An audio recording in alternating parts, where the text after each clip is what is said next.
le licol éthologique, les premières particularités du licol, donc c'est licol en corde, beaucoup plus fin qu'un licol plat. On pourrait croire que c'est plus doux, il faut faire attention parce qu'en fait c'est assez ferme.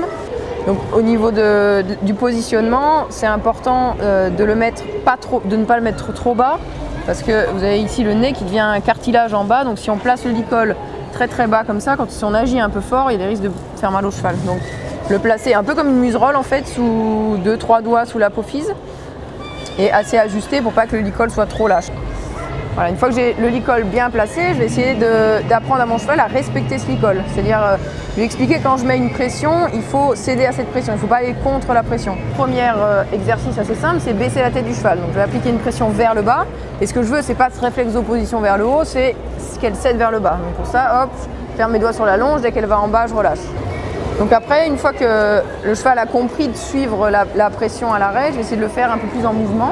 Donc par exemple, mettre une pression vers l'arrière, que le cheval cède à cette pression. S'il est un peu lourd dans mon licol, je peux mettre un peu d'inconfort. Dès qu'il va en arrière, je relâche. Et même chose dans l'autre sens, pression vers l'avant, elle suit le licol, je relâche. Après, je vais essayer d'avoir un petit peu plus le contrôle des pieds pour des épaules, d'abord des antérieurs, ensuite des postérieurs, épaules et hanches. Je vais garder ma main fixe et essayer d'envoyer les épaules, pousser les épaules en cercle autour de moi. Donc je mets une petite pression vers les épaules. Ok, qu'elle accepte de bouger ses épaules.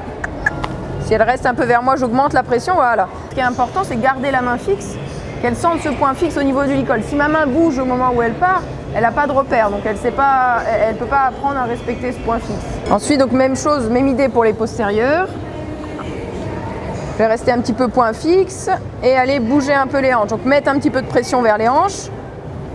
Voilà, jusqu'à ce que j'ai un mouvement régulier avec le postérieur, sans qu'il y ait de tension dans mon licol. Et sur le cercle, on va faire la même chose, c'est-à-dire que j'ai le contrôle des pieds. Hop, si elle met sa tête un petit peu vers l'extérieur, je vais fermer ma main, garder la tension devant, peut-être un petit peu pousser les hanches. Hop, dès qu'elle cède, ok, elle va venir mettre sa tête vers le bas. Donc en conclusion, l'intérêt de longer en licol éthologique, c'est permettre une meilleure communication, une communication plus fine entre c'est un intermédiaire entre le licol plat ou le filet. C'est-à-dire que la communication est plus fine qu'un licol plat et il évite de rentrer dans les problèmes de contact.